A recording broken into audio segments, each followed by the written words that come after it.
Buenos días, doctor. Buenos días, compañeros. Nosotros les vamos a exponer sobre órganos como afines, piel y vías sensitivas. Los integrantes son Luis Montenegro, Tamara Morales y Joana Morales. Órganos como afines. Se encuentran a lo largo de las arterias y en la vecindad del tronco simpático. Son capaces de producir y secretar catecolaminas. Están inervados por fibras simpáticas preganglionarias, intermediarias entre el sistema simpático y el aparato circulatorio. Adquieren el valor de un ganglio periférico con secreción endógena. Los paraganglios simpáticos son estructuras extrasuprarrenales, son fuente de catecolaminas en la vida fetal. Después del nacimiento, muchos involucionan, algunos persisten con tamaño diminutivo.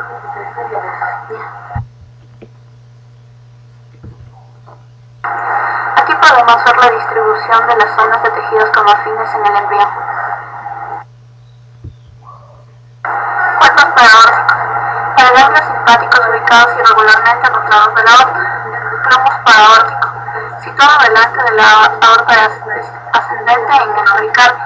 Está envuelto en el tejido conjuntivo que rodea la arteria coronaria izquierda, entre los filetes nerviosos que vuelven a esta arteria. Paraganglios abdominales. Dos cuerpos ganglionares situados a cada lado de la aorta abdominal. Están a nivel del origen de la arteria mesentérica inferior. En la derecha, entre la vena cava y la aorta. En la izquierda, entre la aorta y el músculo mayor. En la vida prenatal se desarrollan y en la pubertad se atrofian y dispersan. Tomografía computarizada que muestra adenopatías paraórticas metatáxicas. Glomus carotidio o cuerpo carotidio, situado en la cara medial de la bifurcación carotidia cerca del seno carotidio. En el polo superior llevan nervios que forman un plexo. Este plexo está formado por el glosofaringeo, nervio vago y el simpático. El glomus carotidio tiene una inervación sensitiva por un ramo del nervio glosofaringeo. Es un quimioreceptor estimulado por la hipoxia, hipercapnia y por el aumento de protones. Tienen células como afines rodeadas por sinusoides vasculares. Es un derivado del tercer arco braquial. A veces se desarrollan tumores que producen trastornos.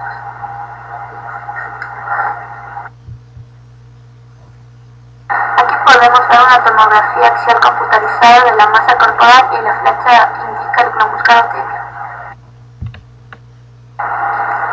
Glomus ventricular o cuerpo timpánico, situado en la capa adventicia de la parte superior del bulbo superior de la vena yugular interna.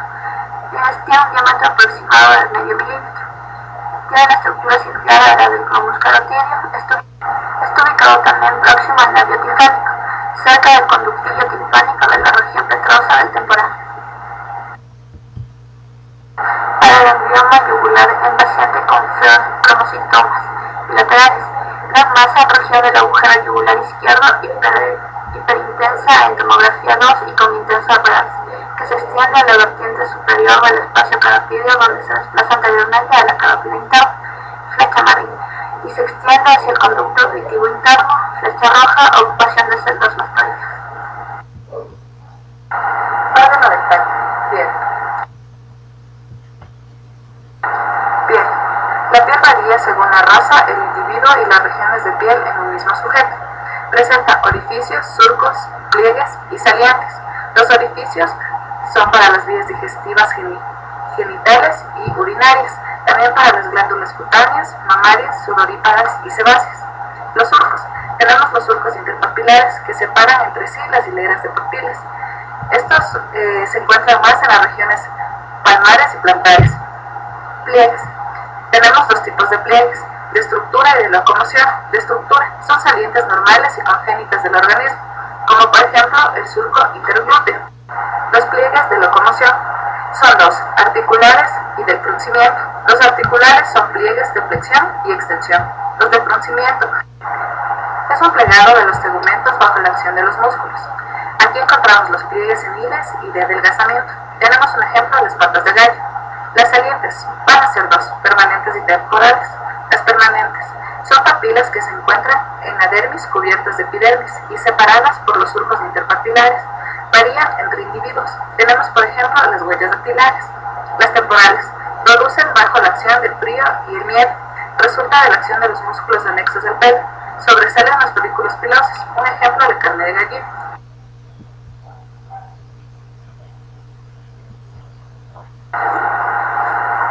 La constitución de la piel, la epidermis y la dermis. Entre la dermis y la fascia profunda vamos a encontrar el panículo adiposo, que está compuesto por lobulillos grasos separados por trabéculas que están pegadas a la cara profunda de la dermis. La fascia superficial, que es una membrana fibrosa que limita la cara profunda del panículo. Tejido celular subcutáneo, permite el deslizamiento de la piel sobre la fascia subyacente. Aquí encontramos ramificaciones vasculares y nerviosas. Vías de la sensibilidad. Vías estereoreceptivas. Sabemos que las sensaciones que tienen su origen en los tegmentos llegan gracias a una protoneurona sensitiva, al asta posterior de la médula espinal, donde termina bien en el núcleo marginal, o bien en la sustancia gelatinosa, o bien en el núcleo propio. Es a este nivel donde se efectúan sus sinapsis con la segunda neurona, llamada deutoneurona, que va a unir la cabeza del asta posterior para finalmente terminar en el tálamo. Sensibilidad estereoreceptiva nociceptiva, llamada también vía de la temperatura y el dolor. Empieza en la cabeza del asta posterior, pasa por la comisura gris anterior y alcanza el cordón lateral. Anteriormente el tracto córtico-espinal lateral. Se vuelve ascendente por la médula espinal, médula oblongada, puente y pedúnculo cerebral hasta el tálamo. Hace relevo y alcanza la corteza cerebral. En este gráfico podemos ver el trayecto de las fibras ascendentes, que parten de la cabeza del asta posterior y se dirigen hacia la corteza cerebral. Sensibilidad estereoreceptiva nociceptiva, o también llamada vía táctil protopática. Empieza en la cabeza del asta posterior, luego atraviesa la comisura gris anterior y se sitúa anteriormente a la vía de la temperatura y el dolor. Asciende hacia el tálamo y mezcla sus fibras en la médula oblongada con las fibras de la sensibilidad epicrítica. Este es un esquema de las vías estereoreceptivas nociceptivas, el cual empieza en la cabeza del asta posterior, atraviesa la comisura gris anterior, asciende hacia el tálamo y termina mezclando sus fibras en la médula oblongada. Sensibilidad estereoreceptiva epicrítica. Siguen a la médula espinal, tienen un trayecto diferente de las anteriores, se dirigen al cordón posterior fascículo grácil y cuneiforme. Estos dos ascienden hacia la médula oblongada, donde hacen un relevo con una deutoneurona.